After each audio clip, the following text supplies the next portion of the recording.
হযরত হানজালা চলে গেল যুদ্ধের ময়দানে। তুমুল যুদ্ধ, কাফিরদেরকে এক এক করে শেষ করে দিচ্ছে। শেষ লগ্নে হানজালা কেমন করে আঘাত করলো, হানজালা দুনিয়া থেকে শহীদ হয়ে গেল। আল্লাহর গোলামেরা উহুদের ময়দানে ৭৭ জন শহীদ হয়ে গেল। এক এক করে লাশগুলো খুঁজতেছে, হযরত হানজালা লাশ খুঁজে পাওয়া যায় না। হঠাৎ করে পাহাড়ের পাদদেশে হানজালার লাশ খুঁজে পাওয়া গেল। তোমার স্ত্রী চলে আসলো, ইয়া রাসূলুল্লাহ, নবীজি, ও নবী, আমি তো জানি আপনি আল্লাহ রাস্তায় যারা শহীদ হয়ে যায়, যারা জীবন দিয়ে দেয়, আপনি তো তাদেরকে গোসল দেন না। কিন্তু আমার হানজালা বাসর ঘর থেকে চলে এসেছে, ফরজ গোসলটাও পর্যন্ত করে নাই। কারণ যখনই শুনেছে কুতিলা মুহাম্মদ, কুতিলা মুহাম্মদ, কুতিলা মুহাম্মদ, হানজালা সহ্য করতে পারে নাই। কারণ তার জীবনের চাইতেও আপনি নবী, আপনাকে বেশি ভালোবাসে। আমার হানজালা ফরজ গোসলটা পর্যন্ত করে নাই। নবীজি, আমার হানজালাকে কবরস্থ করার আগে আমার হানজালাকে ফরজ গোসল দিতে হবে। আল্লাহ বলে, জিবরাইল, যা যা আমার নবীকে জানিয়ে দে, আমার হানজালা ফরজ গোসল আমি হাউজে কাউসারের জান্নাতের পানি দিয়ে আমি তাকে করিয়ে দিয়েছি। লিল্লাহি তাকবীর। ইমানের পথে অবিচল থেকে আমার মরণ যেন হয়। ইমানের পথে অবিচল থেকে আমার মরণ যেন হয়। তোমারই কাছে মিনতি আমার, মহামহিম দয়াময়। ইমানের পথে অবিচল থেকে আমার মরণ যেন হয়। চাই, কথা বলো, চাই। আল্লাহ, তুমি আমাদেরকে এমন মরণ দিও, এই মরণটা যেন ইমানের ওপর হয়। আল্লাহ কবুল করো, বলেন আমিন। প্রিয় ভাইরা আমার, তাহলে আল্লাহ বলছে, বান্দারে, আমি তোমাদেরকে এমন একটা ব্যবসার কথা বলে দিব না। ইন্নাল্লাহা ওয়া মালাইকাতাহু ইউসাল্লুনা আলান নবী ইয়া আইয়ুহাল্লাযীনা আমানু সাল্লু আলাইহি ওয়া সাল্লিমু তাসলিমা। আল্লাহুম্মা সাল্লি আলা মুহাম্মাদ ওয়া আলা আলি মুহাম্মাদ কামা সাল্লাইতা আলা ইব্রাহিম وعلى آل إبراهيم إنك حميد مجيد. اللهم بارك على محمد وعلى آل محمد كما باركت على إبراهيم وعلى آل إبراهيم إنك حميد مجيد. যদি কথা দাও বন্ধু, দিনের পথে দৃঢ় থাকবে। যদি কথা দাও দিন কায়েমে, অগ্রণী ভূমিকা রাখবে। তবে তোমাকে গান শোনাবো, যে গানে হৃদয়টা জাগবে। যদি কথা দাও বন্ধু, দিনের পথে দৃঢ় থাকবে। যদি কথা দাও দিন কায়েমে, অগ্রণী ভূমিকা রাখবে। তবে তোমাকেই গান শোনাবো, যে গানে হৃদয়টা জাগবে। আমার গানে যদি তোমার প্রাণে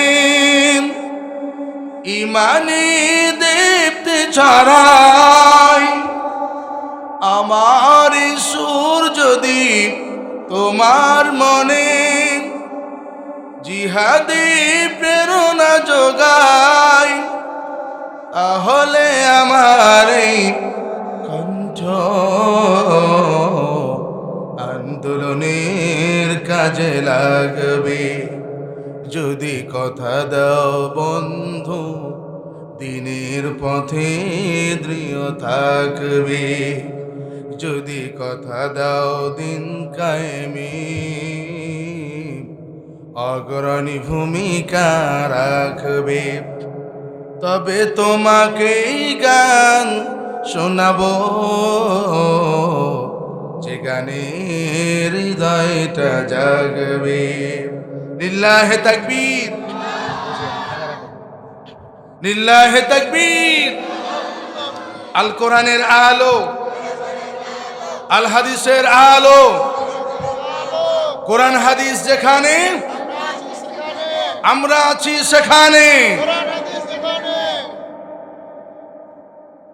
54 বছর হলো কোরআনের আলো ঘরে ঘরে জ্বালতেছি। মুসলমান বলেন দেখি, এই 56,000 বর্গ মাইল সোনার দেশ, এই দেশের মানুষের ভাগ্যের কোনো পরিবর্তন হয়েছে? কথা বলেন, হয়েছে? এই দেশের মানুষের ভাগ্যের পরিবর্তন হবে সেই দিন, যেই দিন এই কোরআনের আলো আমরা সংসদে জ্বালতে পারবো সেই দিন। কথা বলেন ঠিক কিনা?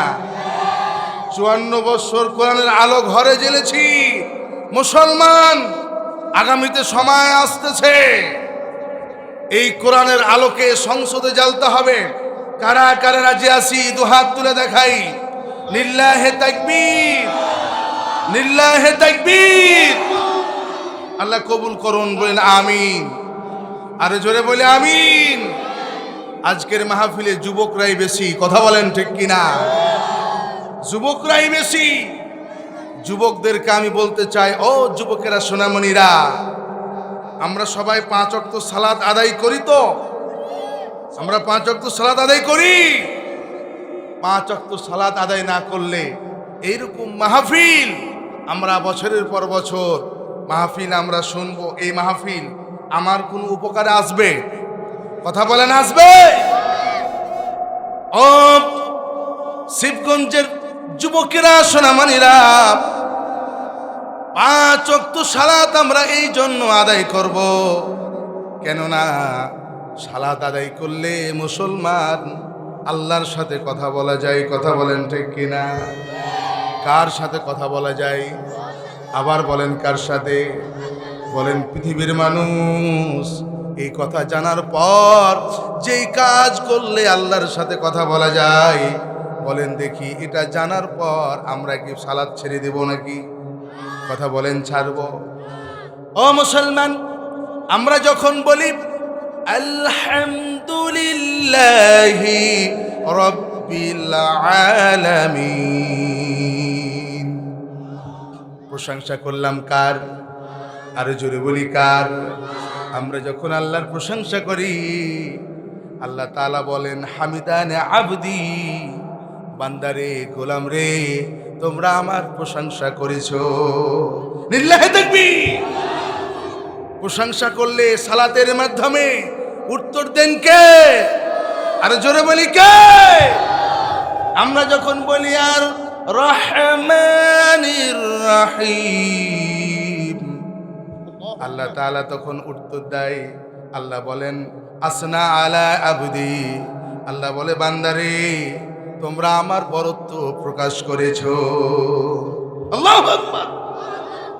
আমরা যখন বলি মালিক ইয়াউমিদ্দিন, বিচার দিবসের মালিক, কথা বলেন ঠিক কিনা?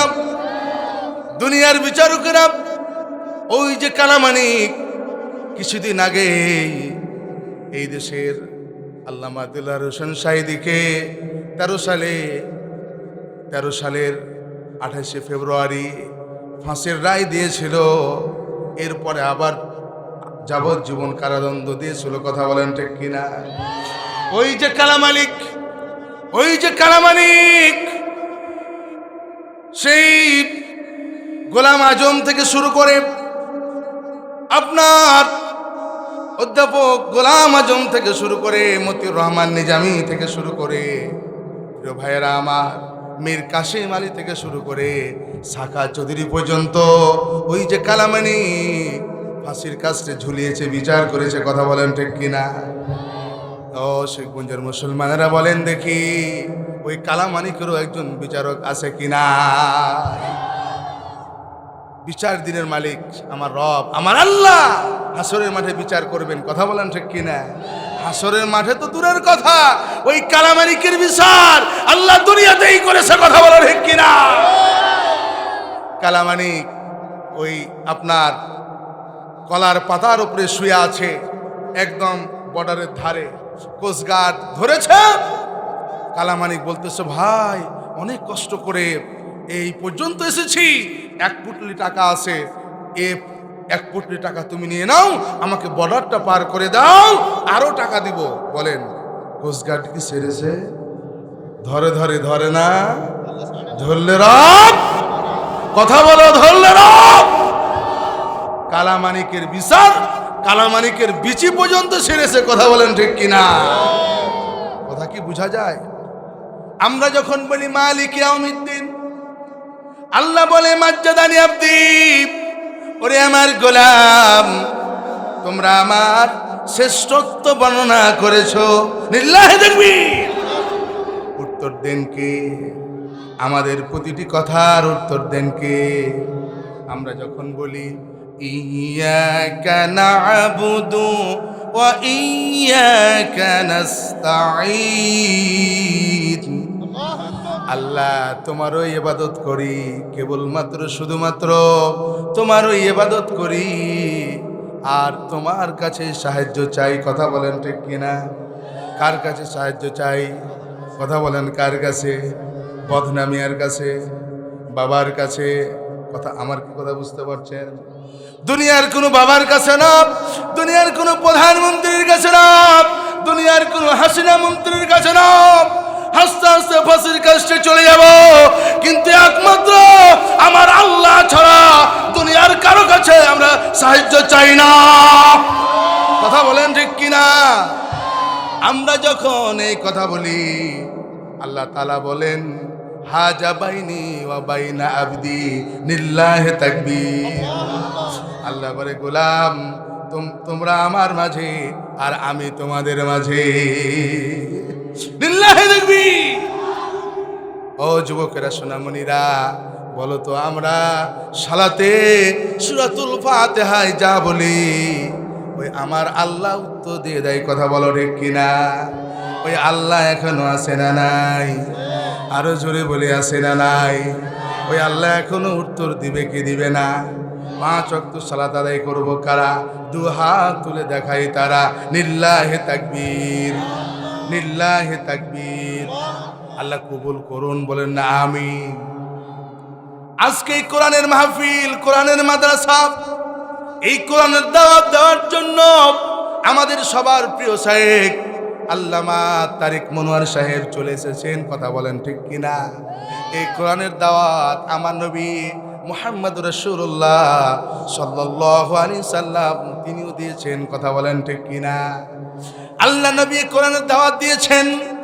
এই কোরআনের দাওয়াত দেওয়ার কারণে ওই সময় আবু জেহেলের উত্তরসূরিরা বলেন দেখি, আমার নবীকে কি কুরমা পোলাও খাওয়াইছে, হালুয়া রুটি খাওয়াইছে? আহারে, এখন আমি আসার সময় কত সুন্দর করে আমাকে গোস্ত খাওয়ানো হলো, কত সুন্দর করে আমাকে ফলমূল খাওয়ানো হলো, কিন্তু বলেন দেখি এই কোরআনের দাওয়াত আমার নবী দিয়েছেন, কিন্তু আমার নবীকে কুরমা পোলাও দেয় নাই, হালুয়া রুটি দেয় নাই, বরং কাফেররা আমার নবীর ব্যাপারে 3টা সিদ্ধান্ত নিয়েছে। কথা বলেন কয়টা? আরো জোরে বলেন কয়টা? وَإِذْ يَمْكُرُ بِكَ الَّذِينَ كَفَرُوا أَوْ يُثْبِتُكَ أَوْ يَقْتُلُكَ أَوْ يُخْرِجُكَ وَيَمْكُرُونَ وَيَمْكُرُ اللَّهُ وَاللَّهُ خَيْرُ الْمَاكِرِينَ আল্লাহু আকবার। কথা কার?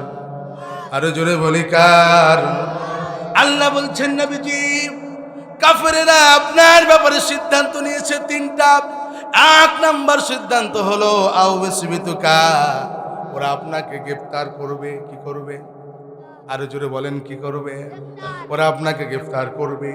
এই সিদ্ধান্ত নিলে যখন আবু লাহাব বলল না রে না, মুহাম্মাদকে যদি গ্রেফতার করা হয় যে জেলখানায় রাখা হবে, ওই জেলখানার কয়েদিদেরকে এই কোরআনটা সে শোনাবে, সুন্দর করে কোরআন শুনিয়ে তার দলের লোক বানিয়ে নিবে। কথা বলো ঠিক কিনা? ভয় আছে না নাই? এই কথা বলেন, ভয় আছে না নাই? আমাদেরকে বলো যে মৌলবি ধর্মীয় রাজনীতি করছে। কথা বলেন ঠিক কিনা? আমাদেরকে বলা হয় যে ধর্ম নিয়ে রাজনীতি। আমরা ধর্ম নিয়ে রাজনীতি করি না। এই দেশের আলেম ওলামা, 5 লক্ষ মসজিদ মাদ্রাসা, এই দেশের আলেম ওলামারা ধর্ম নিয়ে রাজনীতি করে না, আমরা ধর্মীয় রাজনীতি করি। কথা বলো ঠিক কিনা? যে রাজনীতি আমার রাসূল করেছে, কথা বলেন ঠিক কিনা? যেই রাজনীতি আমার নবী করেছেন, যেই রাজনীতি সাহাবীরা করেছেন, তাবে আইমাই মুস্তাহিদিন করেছেন, যেই রাজনীতি আমার রাসূল মসজিদে নববীতে 10 বছর আল্লাহর কোরআন দে 16টি পার্লামেন্ট, আমার 16টি মন্ত্রণালয় আমার রাসূল চালিয়েছেন। কথা বলেন ঠিক কিনা? কয়টি? 16টা মন্ত্রণালয় আমার রাসূল মসজিদে নববীতে বসে আমার রাসূল 16টা মন্ত্রণালয় চালিয়েছে। কথা বলা ঠিক কিনা?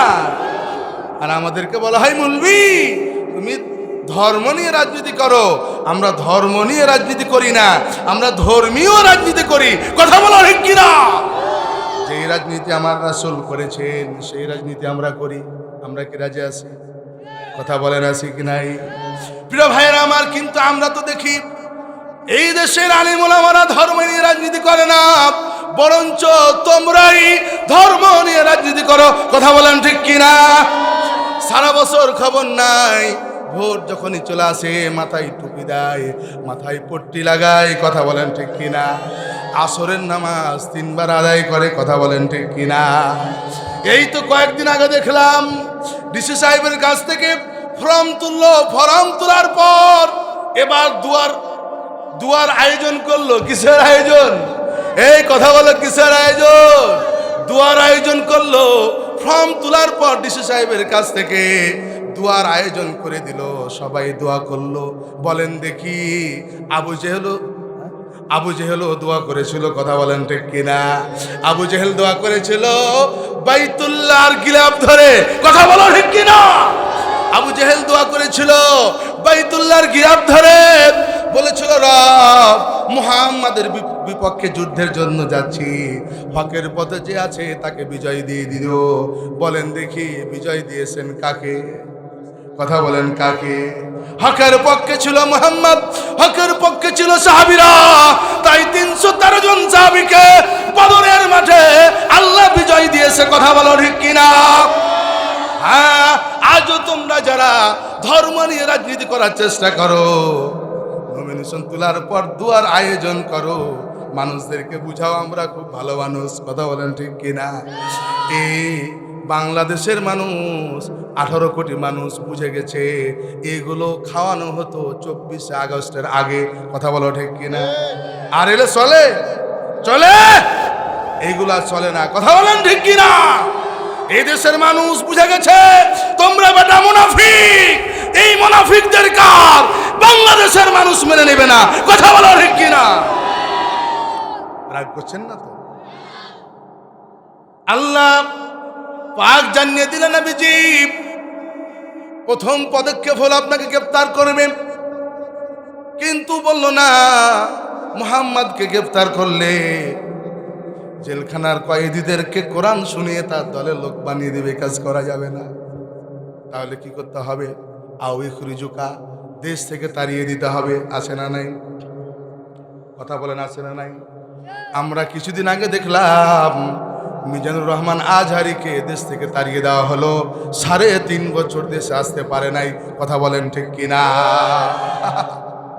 এই কোরআনের পক্ষে যারা থাকবে, হকের পক্ষে যারা থাকবে, ইসলামের পক্ষে যারা থাকবে, তাদের একই অবস্থা হবে। কথা বলেন ঠিক কিনা?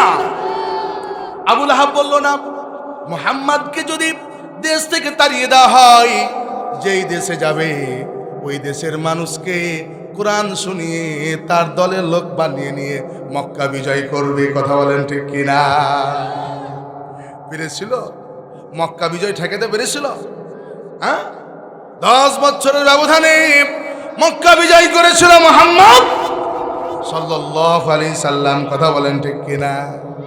হ্যাঁ, মুসলমানদের বিজয় আসতেছে। আল্লাহর গোলামেরা, ও প্রিয় ভাইরা আমার, আমরা যদি সঠিকভাবে কাজ করে যাই, বলেন দেখি আগামীতে বিজয় আসে না না? 3 নাম্বার, আও এক তুলুকা, কি করতে হবে? হত্যা করতে হবে। কি করতে হবে? কথা বলেন, কি করতে হবে? হত্যা করতে হবে। সম্মানিত প্রিয় ভাইরা আমার, খেয়াল করেন, খেয়াল করেন, শরীফ উসমান হাদি, ঠিক আছে না? শরীফ উসমান হাদি, এই যুবকটি সে কি করেছিল জানেন? সে একটা ইসলামিক কালচারাল সেন্টার তৈরি করেছিল। কথা বলেন ঠিক কিনা? সে একটা ইসলামিক কালচারাল সেন্টার তৈরি করেছিল। এই দেশের যুবক যুবতীরা তারা অনৈতিক কৃষ্টি কালচার থেকে, বাতিল ধ্বংসাত্মক সমস্ত কালচার থেকে ওরা ইসলাম শিখবে। এই জন্য এই শরীফ উসমান হাদি সে কি করলো? একটা ইসলামিক কালচারাল সেন্টার তৈরি করলো। প্রিয় ভাইয়েরা আমার, ইসলামের পক্ষে কাজ করে যারা, তাদের উপরেই বিপদ আছে কি নাই? কথা বলেন, আছে কি নাই? এই কাজ যখন করলো ভারতীয় আধিপত্যবাদীরা, তারা সহ্য করতে পারলো না। আরে আমরা তো 17টি বছর তাদেরকে যেই গান শিখালাম, যেই ঢোল শিখালাম, যেই মুক্তি পূজা বানানো শিখালাম, এরা তো আজকে ইসলামিক কালচারাল সেন্টার বানিয়ে এরা তো প্রকৃত মুসলমান হয়ে যাবে। কথা বলেন ঠিক কিনা? এই জন্য ষড়যন্ত্র করে শরীফ উসমান হাদিকে গুলি করা হলো। কথা বলেন ঠিক কিনা? মাথায় গুলি করা হলো। শরীফ উসমান হাদি 2টা কথা বলে গেছে। কয়টা কথা বলো? কয়টা? একটি কথা বলে গেছে, আমার মাথায়, আমার বুকে গুলি করা হবে, আমি দুনিয়া থেকে চলে যাব, আমার সন্তান এই লড়াই করবে হকের পক্ষে। আমার সন্তান চলে যাবে, তার সন্তান হকের পক্ষে লড়াই করবে। এই লড়াই থামবে না, থামবে না, থামবে না। কথা বলো ঠিক কিনা? মর্দানার যুবকেরা কথা বলো, এই লড়াই কি থামবে? কথা বলো, থামবে? শরীফ উসমান হাদি আরেকটি কথা বলেছিল, আরেকটি কথা বলেছিল, আমাকে গুলি করে মেরে ফেলে দেওয়া হবে, আমাকে মেরে ফেলে দেওয়া হবে, কিন্তু ওই জালিমের, ওই সন্ত্রাসীর বিচার যেন এই বাংলার জমিনে হয়। কথা বলেন ঠিক কিনা? কথা বলেন ঠিক কিনা? কি করে যেই ঢাকায় প্রতিটি পয়েন্টে পয়েন্টে সিসি ক্যামেরা, এই ঢাকা থেকে কি করে সন্ত্রাসী এই দেশ থেকে পালিয়ে যেতে পারে, স্বরাষ্ট্র উপদেষ্টাকে জবাব দিতে হবে। কথা বলো ঠিক কিনা? আগামীতে সময় আসছে মুসলমান, এই ফ্যাসিস্টদেরকে দূর করতে হলে কোরআনের পক্ষে আমাদেরকে রায় দিতে হবে, কোরআনের পক্ষে ভোট দিতে হবে। কারা কারা রাজি আছো? তো হাত তুলে দেখাও। লিল্লাহে তাকবীর। আল্লাহ কবুল করুন বলে আমিন। থাকবো তো? থাকবো। এখন যদি একটা টমেটো পাকা টমেটো নিক্ষেপ করা হয়, বাম বাম বাম সব পালাবে। বুঝো, সব পালাবে। কথা বলো ঠিক কিনা? একটু কালিমা পড়েন, লা ইলাহা ইল্লাল্লাহ, জোরে লা ইলাহা আসমানের মালিক যে আল্লাহ, জমিনের মালিক সেই আল্লাহ, লা ইলাহা ইল্লাল্লাহ, জোরে লা ইলাহা ইল্লাল্লাহ, লা ইলাহা ইল্লাল্লাহ মুহাম্মাদুর রাসূলুল্লাহ সাল্লাল্লাহু আলাইহি ওয়াসাল্লাম। সম্মানিত প্রিয় ভাইরা আমার, সূরাতুস সফ থেকে 11 নম্বর আয়াতে কালিমা তেলাওয়াত করেছি। আল্লাহ তাআলা বলছেন, ইয়া আইয়ুহাল্লাযীনা আমানু হাল আদুল্লুকুম আলা তিজারাতিন তুনজিকুম মিন আযাবিন আলীম। আল্লাহু আকবার। আল্লাহ তাআলা বলছেন, হে ঈমানদারগণ, আমাদেরকে বলছেন, ও হে ঈমানদারগণ, আমি কি তোমাদেরকে এমন একটি ব্যবসার কথা বলে দিব না, এমন একটি ব্যবসার কথা বলে দিব না যেই ব্যবসা করলে এই কঠিন যন্ত্রণাদায়ক জাহান্নামের শাস্তি থেকে বেঁচে যাবে। আমি কি তোমাদেরকে এমন একটা ব্যবসার কথা বলে দেব না যেই ব্যবসাটা করলে কঠিন জাহান্নামের এই কঠিন আগুন থেকে, শাস্তি থেকে বেঁচে যাবে? বলেন তো সেই ব্যবসাটা কি? আমরা জানতে চাই না? কথা বলেন। দুনিয়াতে ব্যবসা করলে পুঁজি লাগে, লাগে কি লাগে না? পুঁজি ছাড়া কি ব্যবসা করা যায়? যেই আল্লাহর সাথে ব্যবসা করলে জাহান্নামের আগুন থেকে বেঁচে যাব, আল্লাহর জান্নাতটা পেয়ে যাব। বলেন দেখি, এই ব্যবসা করতে গেলেও পুঁজির দরকার আছে কি না? কথা বলেন, আছে কি নাই? পুঁজি হলো দুইটা। কথা বলেন কয়টা? আরো জোরে বলেন কয়টা?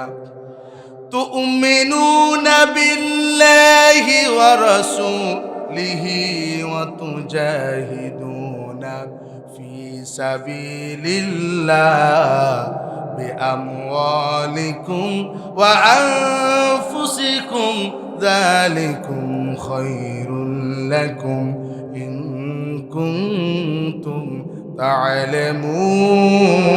তা'লামুন। আল্লাহ বলছে, বান্দারে, এই ব্যবসা করতে গেলে তুমিনুনা বিল্লাহি ওয়া রাসূলিহি, প্রথম যে কাজটা করতে হবে আল্লাহ এবং রাসূলের প্রতি ঈমান, অর্থাৎ মুসলমান হতে হবে। কথা বলেন ঠিক কিনা? আমরা যারা এখানে এসেছি, বলেন আমরা সবাই ঈমানদার কিনা? কথা বলেন, আমরা ঈমানদার কিনা? তাহলে আমরা ঈমান এনেছি। এখন এই ব্যবসা করতে গেলে পুঁজি লাগবে দুইটা, একটা হচ্ছে বিআমওয়ালিকুম আর একটা হচ্ছে ওয়ানফুসিকুম। একটা হচ্ছে জীবন দিতে হবে আর একটা হচ্ছে সম্পদ দিতে হবে ফি সাবিলিল্লাহ, আল্লাহর পথে। কথা বলেন ঠিক কিনা? কার পথে? কার পথে? আল্লাহর পথে। নিজের জীবন এবং সম্পদ, মাল, টাকা পয়সা এগুলো দিতে হবে কার পথে? কথা বলেন, কার পথে? প্রিয় ভাইয়েরা আমার, তাহলে 1 নাম্বার হচ্ছে আপনার জীবন দিতে হবে। প্রিয় ভাইয়েরা আমার, খেয়াল করেন, আল্লাহর নবী, বদরের যুদ্ধ হবে রমজান, 17 রমজান। আল্লাহর নবী সাহাবীদেরকে বললেন, সাহাবীরা তোমরা রোজা ভেঙে ফেলো। সাহাবীরা ইতস্তত করলো, কি ব্যাপার? রোজা ভাঙতে বলে, ব্যাপারটা কি? আল্লাহর নবী বুঝতে পারলেন সাহাবীরা ইতস্তত করতেছে। আল্লাহ নবী নিজে খেজুর খালেন, খেজুর খেয়ে আল্লাহর নবী নিজে আগে রোজা ভাঙলেন। সাহাবীরা সাথে সাথে রোজা ভেঙে দিল।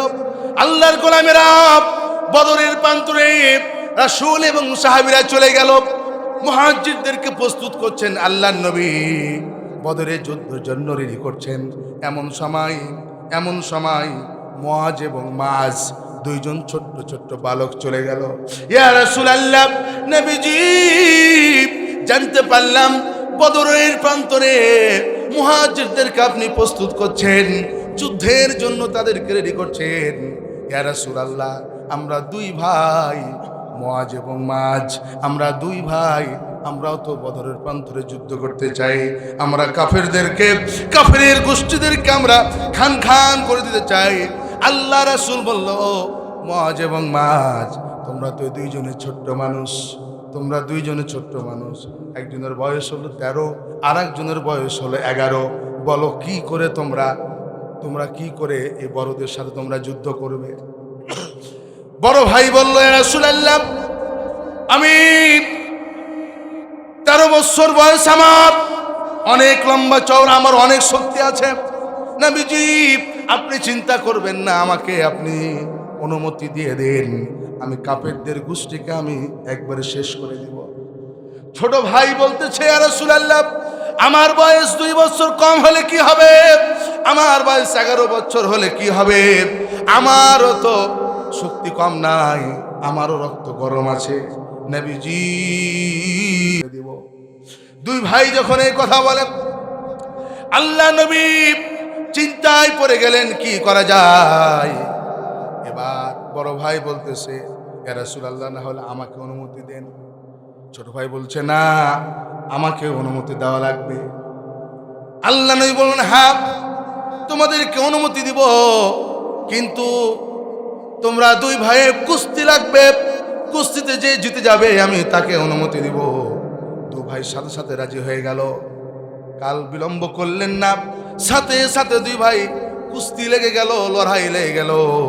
আল্লাহর গোলামেরা বড় ভাই ছোট ভাইকে আছাড় দিয়ে দিল, ফেলে দিল জমিনে। ছোট ভাইয়ের বুকের উপরে চেপে বসলো বড় ভাই, বড় ভাই বুকের উপরে চেপে বসলো। ছোট ভাই পেরে উঠতে পারছে না বড় ভাইয়ের। একটি সময় এবার ছোট ভাই বড় ভাইয়ের কানটা ধরে তার মুখের সামনে নিল, কানের মধ্যে ফিস ফিস করে বলল, বড় ভাই রে, একসাথে আমরা তো দু ভাই ঘুমাই, রাত্রিবেলা একসাথে ঘুমাই, একসাথে খানা খাই, একসাথে গোসল করি, একসাথে আমরা রাসূলের কাছে আসি।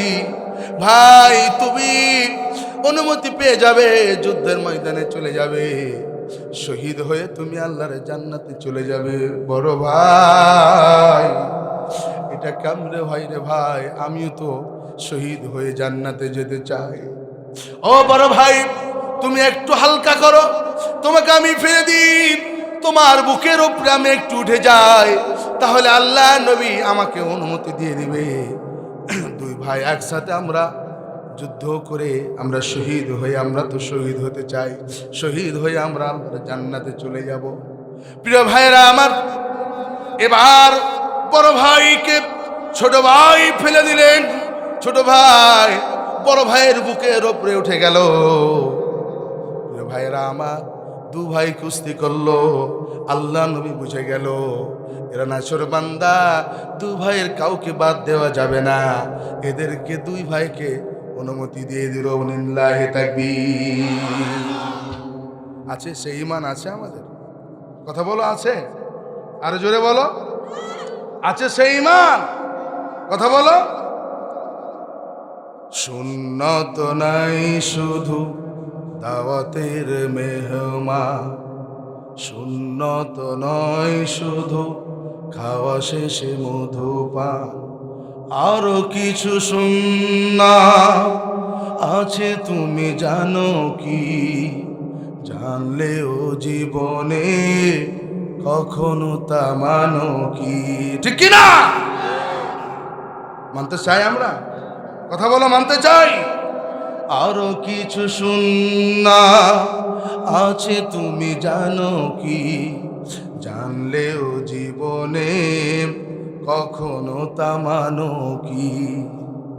সুন্নাত কোরআনের সমাজ বিনির্মাণে, বৈরী সকল পথ মারিয়ে চলা, সুন্নাত দাতে দিনের পাশাপাশি ইসলাম রক্ষায় হাত তলোয়ার নেওয়া। লিল্লাহি তাকবীর। প্রয়োজনে তলোয়ার হাতে নিতে হবে। কথা বলো, ঠিক কিনা? আগামীতে সময় আসবে, প্রয়োজনে 12 ফেব্রুয়ারিতে সময় আসবে, এদেশের সর্বসম্মত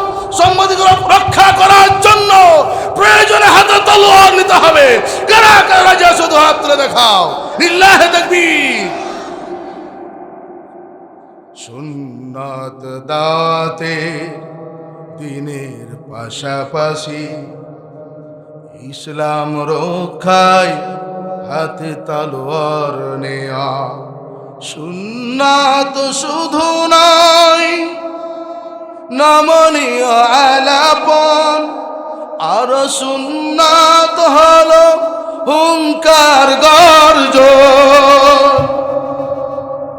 সুন্নাত শুধু নয় পাগড়ি মাথায় দেওয়া, আর সুন্নাত হলো রাষ্ট্রনায়ক হওয়া। ঠিক কিনা? মহাব্বতে তার সুদিনের সাথী তুমি, মহাব্বতে তার সুদিনের সাথী তুমি, দুর্দিনেও তার পাশে থাকো কি। আরো কিছু সুন্নাত আছে তুমি জানো কি, জানলেও জীবনে কখনো তা মানো কি। লিল্লাহি তাকবীর। মা বোনেরা, আপনাদেরকে আমি অত্যন্ত করজোরে আপনাদের পায়ে হাত দিয়ে আমি আব্দুর রাকিব রহমানী বলছি, মা বোন গো, আপনারা একটু সামনে দিকে, যেহেতু শীতের রাত, খুব একটু কষাকষি হয়ে সুন্দর করে আপনারা একটু বসেন। আমার পিছনের মা বোনদেরকে একটু সুযোগ করে দেন। আল্লাহ কবুল করুন। বলেন না আমিন? আরো জোরে বলি না আমিন? আমরা রাগ করছি নাকি ভাই? রাগ করছি না তো? আলোচনা চলবে, চলবে ইনশাআল্লাহ। আল্লাহ পাক কবুল করুন বলে আমিন। আপনাদের ওই হাই স্কুলে এসেছিলাম, আগামী 23 তারিখও মাদ্রাসা আসবো, হাফেজ সাহেবের মাদ্রাসা। হ্যাঁ না, 23 তারিখ, এই যে হাফেজ সাহেবের মাদ্রাসা আসবো। হ্যাঁ, বিরামপুরে হাফেজ সাহেবের মাদ্রাসা। 22 তারিখও আপনার বাবুপুর, কি বলে ওই রসুলপুর, সেখানেও আসবো ইনশা আল্লাহ। বাবুপুর রসুলপুরে, ওখানেও 22 তারিখে দিনের বেলা আব্দুল আমিন। কি ঠিক আছে তো? হ্যাঁ, সুন্দর তো বাবু। হ্যাঁ, ইনশাল্লাহ ইনশাল্লাহ। প্রিয় ভাইয়েরা আমার, তারপরে আবার চলে যাবো কাকনহাট। আলহামদুলিল্লাহ আপনাদের দোয়ায়, গতকালকেও ছিলাম সাহাপাড়ায়, আপনাদের দোয়ায় চলছে। আপনাদের দোয়া আছে তো? আপনাদের দোয়া আছেই, এই জন্য আল্লাহ পাক আমাকে প্রোগ্রামগুলো করাচ্ছে। কথা বলেন ঠিক কিনা?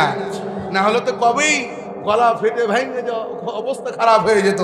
কথা বলেন ঠিক কিনা? এগুলো সব আপনাদের দোয়ার ফসল। আল্লাহ কবুল করুন। বলেন আমিন। আরে জোরে বলে আমিন। প্রিয় ভাইরা আমার, আল্লাহর নবী এই দুইজন সন্তানকেই, ছোট্ট ছোট্ট বালককেই আল্লাহ নবী অনুমতি দিয়ে দিলেন। বলেন না মারহাবা। প্রিয় ভাইরা আমার, উহুদের যুদ্ধ আরম্ভ হয়ে গেল। উহুদের যুদ্ধ আরম্ভ হয়ে গেল। হঠাৎ করে কে যেন ঘোষণা দিয়ে দিল, কুতিলা মুহাম্মদ, কুতিলা মুহাম্মদ, কুতিলা মুহাম্মদ। আল্লাহ নবী শহীদ হয়ে গেছেন, আল্লাহ নবী শেষ হয়ে গেছেন। কে যেন খবর দিয়ে দিল। বাসর ঘরে ছিল হযরত হানজালা রাদিয়াল্লাহু তাআলা আনহু। হযরত হানজালা বাসর ঘরে ছিল। হানজালা জানতে পারলো, তার কানের ভিতরে খবর চলে আসলো কুতিলা মুহাম্মদ। হানজালা থমকে দাঁড়ালো, মুহাম্মদ দুনিয়াতে নাই। হযরত হানজালা রাদিয়াল্লাহু তাআলা আনহু মেনে পাচ্ছেন না। হযরত হানজালা স্ত্রীকে বলছেন, প্রিয়তমা স্ত্রী, তোমার হাতে এখনো মেহেদি, বাসররা, আর আমি তোমাকে সময় দিতে পারবো না, কারণ আমি আল্লাহর আরশের নিচে জমিনের ওপরে আমার পিতামাতা, তুমি প্রিয়তমা স্ত্রী, এমনকি আমার জীবনের চাইতো আমি যাকে বেশি ভালোবাসি সে হলো মুহাম্মদ সাল্লাল্লাহু আলাইহি সাল্লাম। কথা বলেন ঠিক কিনা? কে খবর দিয়ে দিল? কুতিলা মুহাম্মদ, আমার নবী দুনিয়াতে বেঁচে নাই। ও প্রিয়তমা স্ত্রী, আমাকে বিদায় দিয়ে দাও, বিদায় দিয়ে দাও। আমি আর এক মুহূর্ত দেরি করতে চাই না। আমি ওই কাফেরদের গোষ্ঠীকে আমি শেষ করে দিতে চাই। কথা বলেন ঠিক কিনা? প্রিয় ভাইরা আমার, স্ত্রী বাসর রাত্রি কোনোভাবেই হযরত হানজালা রাদিয়াল্লাহু তাআলা আনহুকে কোনোভাবেই থামাতে পারছে না। শেষ পর্যন্ত তখন তিনি দুইখানা হাত আল্লাহ দরবারে তুললেন, বললেন, আল্লাহ, আল্লাহ গো, আমার প্রাণপ্রিয়, আমার প্রিয়তমা স্বামী, চলে যাবে এখন যুদ্ধের ময়দানে। আল্লাহ, তোমার কাছে আমি ফরিয়াদ করলাম, আমার স্বামীকে তুমি গাজী বানিয়ে আবার আমার কাছে যুদ্ধের মাঠ থেকে ফিরিয়ে দিও। আল্লাহু আকবার। এই দোয়া করেছে কে? তার স্ত্রী। স্ত্রী তো স্বামীকে ভালোবাসারই কথা, কথা বলেন ঠিক কিনা? সুখে দুঃখে সব সময় পাশে থাকে কে? কথা বলো, পাশে থাকে কে? প্রিয়তমা স্ত্রী। কথা বলেন ঠিক কিনা? এই দুনিয়ার সব মানুষ, সব বন্ধু সবাই তোমাকে ভুলে যেতে পারে, কিন্তু স্ত্রী তোমাকে ছেড়ে যাবে না। কথা বলো ঠিক কিনা? প্রিয় ভাইয়েরা আমার, ও মুরব্বী ঘুমাচ্ছে নাকি? চালাবো কতক্ষণ? সারা রাত কাম। সারা রাত এখানে চললে আগামীকাল কি করবো রে ভাই? হ্যাঁ, আচ্ছা, আপনারা বউকে ভয় পান কারা? একটু হাত তুলেন তো। হ্যাঁ, কেউ বউকে কেউ ভয় পায় না? কেউ পাই না? বারে বা, হেভি ব্যাপার তো ভাই। হ্যাঁ, মর্দানা যুবকেরা বউকে ভয় পাই না। প্রেসিডেন্ট বলতেছে, মন্ত্রী, আমার রাষ্ট্রের মানুষ ভয় পায় কাকে? মন্ত্রী বলছে, কেনে? বউকে। কি বউকে? এবার প্রেসিডেন্ট রেগে গেছে। মন্ত্রী, আগামীকালকে সকালের মধ্যে তুমি যদি প্রমাণ করতে না পারো আমার রাষ্ট্রের মানুষ বউকে ভয় পায়, এটা প্রমাণ করতে না পারলে তোমার কল্লা যাবে। কথা বলেন ঠিক কিনা? এবার মন্ত্রী পড়েছে বেকায়দায়। আচ্ছা, ওই যে পিছনে আমার কিছু যুবকরা দাঁড়িয়ে আছে, ও ভাই, এ পিছনের ভাইরা যা দাঁড়িয়ে আছো, আপনাদের সাথে কি আমার শত্রুতা আছে ভাই? এই শত্রুতা আছে? 5 সেকেন্ড সময়, একটু পিছন দিকে এসে বসো তো। সবাই দাঁড়িয়ে থাকবে না, বসে যান, বসেন। আল্লাহ, তুমি দেখো তোমার কোন বান্দা বসছে না, ফাইসালা তোমার হাতে ছেড়ে দিলাম। 5 সেকেন্ড সময়, 5 সেকেন্ড, বসো। পরিবেশটা ঠিক করো, সুন্দর করে বসো। মন্ত্রী পড়ে গেল বেকায়দায়। সারাদিন ঢোল পিটাইয়া দিল, সারাদিন ঢোল পিটাইয়া দিল। শুনো, তোমরা যারা বউকে ভয় পাও, আগামীকালকে সকালবেলা রাজপ্রাসাদের ডান দিকে দাঁড়াবে, আর যারা বউকে ভয় পাও না তারা বাম দিকে দাঁড়াবে। বুঝলেন তো? একবার ঢোল পিটাইয়া দিল। পরের দিন সকালবেলা সবাই দাঁড়িয়ে আছে ডান দিকে, বউকে ভয় পাওয়ার দিকে। সবাই, একজন মাত্র মানুষ বাম দিকে, যে বউকে ভয় পায় না। শরীরে কোনো মাংস নাই, কিছুই নাই, বাম হাত দিয়ে একটা ঠেলা মারলে পড়ে যাবে, এরকম একজন মানুষ দাঁড়িয়ে আছে বাম দিকে। মন্ত্রী তো বেকায়দায় পড়ে গেল। সবাই যখন বউকে ভয় পাওয়ার দলে, একলাই বেটা বাম দিকে, খবর তো খারাপ হয়ে যাবে, এই বেটার জন্যই তো আমি ধরা খেয়ে যাব। মন্ত্রী বলতেছে, ও ভাই, সবাই যখন বউকে ভয় পাওয়ার দলে, তুমি একাই কেন এই দিকে? এবার আল্লাহর গোলাম বলতে, মন্ত্রী, আমি বউকে ভয় পাই কি পাই না জানি না, কিন্তু আমি সকালবেলা যখন বাড়ি থেকে বের হলাম, আমার বউ বলেছে সবাই যেই দিকে থাকবে তুমি তার বিপরীত দিকে থাকবা। বুঝা যায়? মন্ত্রী প্রমাণ করে দিল যে ওই রাষ্ট্রে সবাই বউকে ভয় পাওয়ার দলে। কথা বলো ঠিক কিনা? মানে এই বেটাও বউকে ভয় পায়, বউ যাই বলেছে ঠিক তাই করেছে। কথা বলো ঠিক কিনা? হ্যাঁ, এখন তো হাসছে। যদি পরীক্ষা না হয় তাহলে দেখা যাবে যে হ্যাঁ, এখানে অনেকগুলা হাত উঠে যাবে যারা বউকে ভয় পায়। কথা বলো ঠিক কিনা? হ্যাঁ, কিন্তু আজকাল লজ্জা দিব, ঠিক আছে না? যেই কথা বলছিলাম, যখনই এই দোয়া করেছে হানজালা রাদিয়াল্লাহু তাআলা আনহু, তরবারিটা নিয়ে তরবারির উল্টো পিঠে বউয়ের হাতে দিয়েছে আঘাত। কি আঘাত? মৃদু আঘাত করেছে। স্ত্রী কয়, মারলা কেন? বলে, তোমাকে মারি নাই, তুমি যে উল্টা দোয়া করেছো। কি দোয়া? আরে জোরে বলেন, কি দোয়া? তুমি উল্টা দোয়া করেছো। তুমি দোয়া করেছো আমি যেন যুদ্ধের ময়দান থেকে গাজী হয়ে তোমার কাছে ফিরে আসি। কিন্তু ও আমার প্রিয়তমা স্ত্রী, আমি তো যুদ্ধের ময়দান থেকে ফিরে আসতে চাই না। আমি তো যুদ্ধের ময়দান থেকে ফিরে আসতে চাই না, কারণ আমার তো শাহাদাতের তামান্না, আমি তো শহীদ হতে চাই, আমি তো জীবন দিয়ে দিতে চাই। কথা বলেন ঠিক কিনা? আল্লাহর জান্নাতে যেতে চাই। তুমি এ দোয়া করলে কেন? হযরত হানজালা চলে গেল যুদ্ধের ময়দানে, তুমুল যুদ্ধ, কাফিরদেরকে এক এক করে শেষ করে দিচ্ছে। শেষ লগ্নে হানজালা কেমন করে আঘাত করলো, হানজালা দুনিয়া থেকে শহীদ হয়ে গেল। আল্লাহর গোলামেরা উহুদের ময়দানে ৭৭ জন শহীদ হয়ে গেল। এক এক করে লাশগুলো খুঁজতেছে, হযরত হানজালা লাশ খুঁজে পাওয়া যায় না। হঠাৎ করে পাহাড়ের পাদদেশে হানজালার লাশ খুঁজে পাওয়া গেল। প্রিয়তমা স্ত্রী চলে আসলো, ইয়া রাসূলুল্লাহ, নবীজি, ও নবী, আমি তো জানি আপনি আল্লাহ রাস্তায় যারা শহীদ হয়ে যায়, যারা জীবন দিয়ে দেয়, আপনি তো তাদেরকে গোসল দেন না, কিন্তু আমার হানজালা বাসর ঘর থেকে চলে এসেছে, ফরজ গোসলটাও পর্যন্ত করে নাই। কারণ যখনই শুনেছে কুতিলা মুহাম্মদ, কুতিলা মুহাম্মদ, কুতিলা মুহাম্মদ, হানজালা সহ্য করতে পারে নাই। কারণ তার জীবনের চাইতেও আপনি নবী, আপনাকে বেশি ভালোবাসে। আমার হানজালা ফরজ গোসলটা পর্যন্ত করে নাই। নবীজি, আমার হানজালাকে কবরস্থ করার আগে আমার হানজালাকে ফরজ গোসল দিতে হবে। আল্লাহ বলে, জিবরাইল, যা যা আমার নবীকে জানিয়ে দে, আমার হানজালা ফরজ গোসল আমি হাউজে কাউসারের জান্নাতের পানি দিয়ে আমি তাকে করিয়ে দিয়েছি। লিল্লাহি তাকবীর।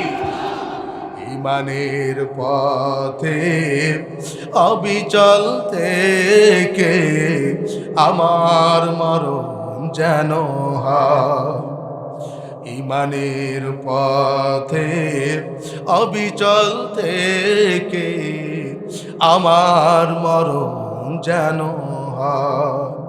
তোমারই কাছে মিনতি আমার, মহামহিম দয়াময়, ইমানের পথে অবিচল থেকে আমার মরণ যেন হয়। চাই, কথা বলো, চাই। আল্লাহ, তুমি আমাদেরকে এমন মরণ দিও, এই মরণটা যেন ইমানের ওপর হয়। আল্লাহ কবুল করো, বলেন আমিন। প্রিয় ভাইরা আমার, তাহলে আল্লাহ বলছে, বান্দারে, আমি তোমাদেরকে এমন একটা ব্যবসার কথা বলে দিব না, যে ব্যবসা করলে আমার কঠিন জাহান্নামের শাস্তি থেকে বেঁচে যাবে। ব্যবসা হলো আল্লাহ এবং রাসূলের প্রতি ঈমান আনার পর জান এবং মাল দিয়ে আল্লাহর পথে সংগ্রাম করতে হবে। কথা বলো ঠিক কিনা? প্রিয় ভাইরা আমার, তাবুকের যুদ্ধের জন্য আল্লাহ নবী সাহাবীদেরকে বলল, সাহাবীরা যার যা আছে সব সম্পদগুলো দিয়ে দাও, তাবুকের যুদ্ধ হবে। প্রিয় ভাইরা আমার, সাহাবীরা একা করে সব সম্পদগুলো দিতে লাগলো। এমনকি মহিলারা নাকের দুল, কানের ফুল, হাতের সেই গলার হার, স্বর্ণের হার, এইগুলো মা বোনেরা খুলে খুলে দিতে লাগলো। আল্লাহর গোলামেরা, আল্লাহ রাসূলের সাহাবী নব মুসলিম হযরত আব্দুল্লাহ রাদিয়াল্লাহু তাআলা আনহু কাঁদতেছে, অজার নয়নে কাঁদতেছে। আল্লাহ নবী বলেন, এরে আব্দুল্লাহ, তুমি কাঁদো কেন, কাঁদো কেন? হযরত আব্দুল্লাহ বলে, ইয়া রাসূলুল্লাহ, আমি তো নব মুসলিম, সবেমাত্র ইসলাম গ্রহণ করেছি, আমার তো কিছুই নাই। সবাই তো অনেক টাকা পয়সা দান করে, অনেক সম্পদ দান করে, মহিলারা পর্যন্ত স্বর্ণের হার পর্যন্ত দিয়ে দেয়। ইয়া রাসূলুল্লাহ, আমি তো কিছুই দিতে পারছি না, এই জন্য আমি কাঁদতেছি। আল্লাহ নবী বলে, আব্দুল্লাহ রে, যাও যাও, তুমি একটু গাছের বাকলা নিয়ে এসো, ছাল নিয়ে এসো। হযরত আব্দুল্লাহ রাদিয়াল্লাহু তাআলা আনহু সেই গাছের ছাল নিয়ে আসলো। সেই গাছের ছাল হযরত আব্দুল্লাহর এই হাতে আল্লাহ রাসূল বেঁধে দিলেন এবং আল্লাহ রাসূল বললেন, আব্দুল্লাহ, আব্দুল্লাহ রে, তুমি চিন্তা করো না, চিন্তা করো না। তুমি যদি জ্বর হয়েও মারা যাও, আল্লাহ তোমাকে শহীদের মৃত্যু দান করে দিবে। লিল্লাহি তাকবীর, লিল্লাহি তাকবীর। প্রিয় ভাইরা আমার, সহিহ মুসলিম, আল্লাহর নবী মায়েদের প্যান্ডেলের পাশে চলে গেলেন। হযরত আবু হুরায়রা রাদিয়াল্লাহু তাআলা আনহু হাদিসটি বর্ণনা করছেন। আল্লাহর নবী মায়েদের প্যান্ডেলের পাশে গিয়ে বললেন, মা, ও মা গো, আমি নবী, আমাকে মিরাজে নিয়ে যাওয়া হলো। আমি জান্নাত দেখলাম, জাহান্নাম দেখলাম। জাহান্নামের মধ্যে দেখি মায়েদের সংখ্যাটাই বেশি। ও মা, আমার মায়ের জাতি, তোমরা যদি আল্লাহর জাহান্নাম থেকে বাঁচতে চাও তাহলে আল্লাহর পথে দান করে দাও। এই কথাটা আমার রাসূল কেবল বলেছে। হযরত আবু হুরায়রা রাদিয়াল্লাহু তাআলা আনহু বলেন, আমার গায়ের চাদরটা এইভাবে আমি মায়েদের প্যান্ডেলের পাশে ধরলাম। 1 সেকেন্ড সময় নিল আমার মায়ের জাতি, 1 সেকেন্ড সময় নিল না। নাকের ফুল, কানের দুল, হাতের বালা, যার কাছে যা ছিল খুলে খুলে দিতে লাগলো। আর আমি আবু হুরায়রা আমার গায়ের চাদর দিয়ে সে দানগুলো গ্রহণ করে নিলাম। লিল্লাহি তাকবীর। বলেন দেখি, এরকম মা মর্দনা এলাকাতে আছে না নাই? আরো জোরে বলেন, আছে না নাই?